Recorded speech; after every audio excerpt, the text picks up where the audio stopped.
LGBT folks here deal with not just their identity under attack, but the realities of being working class here in the South. Poverty, underfunded services, and general disdain from the politicians who claim to speak for us.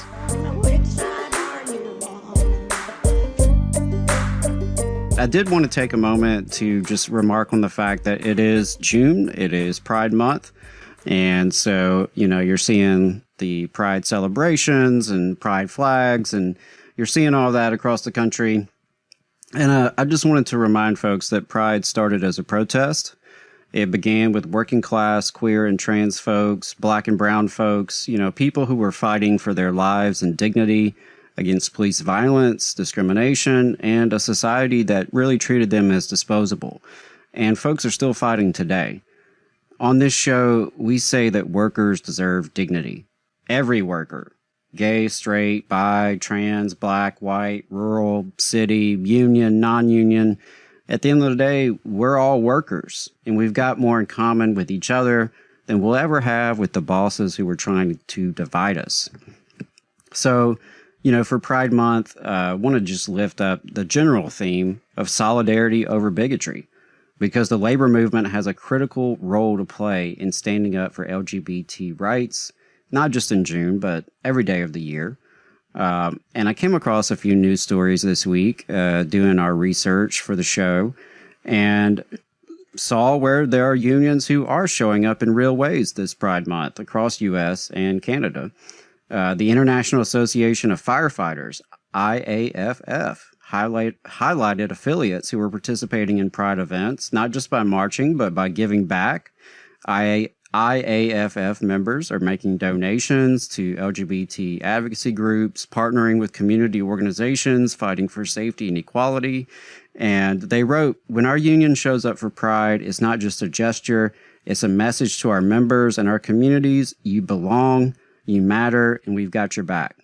And I wanted to lift that up because, the Firefighters Union may not be the first one you think of when you think about unions doing Pride solidarity, but I appreciated that. And the air traffic controllers with NATCA also stepped up this month. They were marching proudly in the World Pride Parade in Washington, D.C., and said, "As a union, we support inclusive workplaces, not just in policy, but in practice." It's easy to fly a rainbow flag, but showing up and speaking out, especially in the face of a growing backlash, that's what solidarity is all about. An injury to one is an injury to all. And we talked about the United Steelworkers just a moment ago. The United Steelworkers also put out a statement this month. "Celebrating Pride Month must mean more than changing logos or issuing statements. It means fighting anti-LGBT policies in our workplaces and communities. We cannot turn our backs to injustice." And that's the kind of clarity that we need. Because right now there is a coordinated attack on LGBT people, especially trans folks and youth. Laws are being passed to restrict healthcare, censor books, ban art, and criminalize people for just being who they are. And I'm not fooled by this, because these attacks come from the same forces trying to break our unions, gut our schools, and hand more power to the wealthy elite.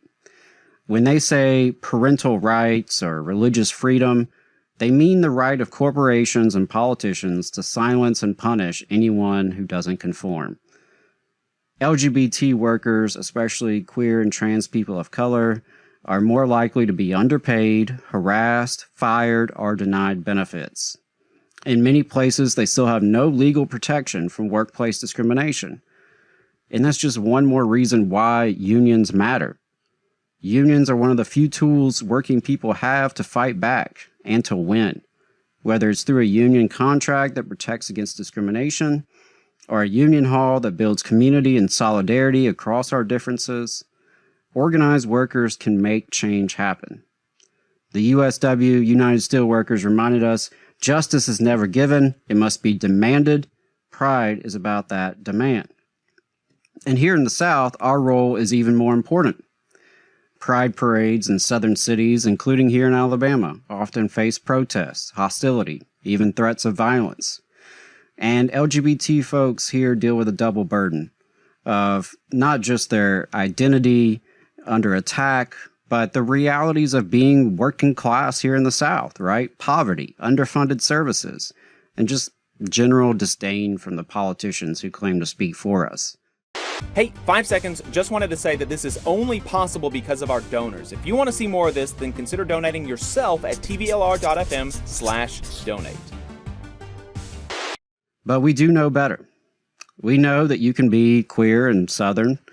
You can be trans and working class. You can be a firefighter, a steel worker, a nurse, a teacher, a grocery store clerk, and also proudly LGBT.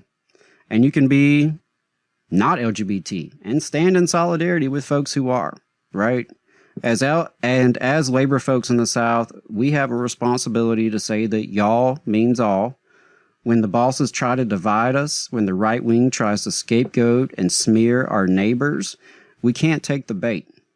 We have to stick together, because when we fight for each other, we can all win. So if you're listening today and your union hasn't been talking about this, maybe start the conversation. See what you can do, talking with members in your union. And of course, if you're not in a union, you should be. And now's the time to start organizing with your coworkers and having one-on-one conversations. There are so many different things that we can do to fight for justice in the workplace and in the community, from the ballot box and beyond. So I would encourage all members to embrace our values as unions. An injury to one is an injury to all, right? You don't have to identify a certain way. You don't have to understand someone's experience or background necessarily to know that you want them treated with dignity and respect. And I think that's what it boils down, for me.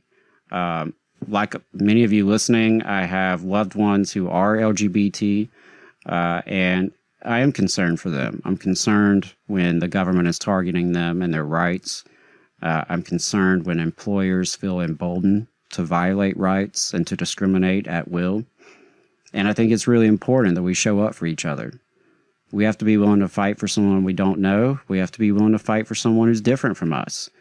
Because what we share in common as fellow workers is our power that runs this society, our labor power, right? We show up to work, we generate value. The economy runs on our labor. Gay or straight, white or black, rural, urban, right? Working class people, we have the power. And it's really hard for us to realize that power because we stay so divided.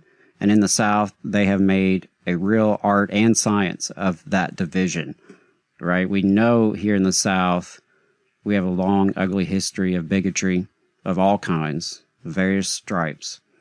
But we also have a really proud, rich tradition of everyday people uniting and fighting back, uniting against these divisions, right? And so that is the kind of heritage that I want to celebrate about the South.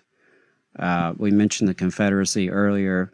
A lot of people think Southern heritage is rebel flags and Robert E. Lee, plantations, right? All that kind of stuff. But we have a really, really strong, proud history of working class people uniting in solidarity to build a better world for all of us, to build a better future that we can believe in. So that's what kind of heritage I'm proud of. That's the kind of heritage of the South that we have to celebrate.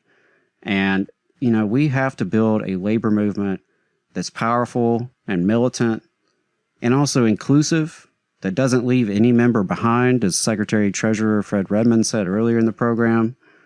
We have to be rooted in the idea that our strength is in each other, not in fear, not in division, but in solidarity. That is our strength. It's our greatest tool, is the solidarity of working people coming together and uniting around our common interest. So this Pride Month and every month, we choose solidarity over bigotry. You just saw a clip from the Valley Labor Report. We are live every Saturday morning from 9:30 a.m. till 12:30 p.m. And we pride ourselves on keeping all of our content free to everybody so that we can talk to as many working folks as possible. If you support the work that we're doing, you think that it's important, you think that it's good, then consider making a monthly contribution to the project, and you can do that on our website, tvlr.fm.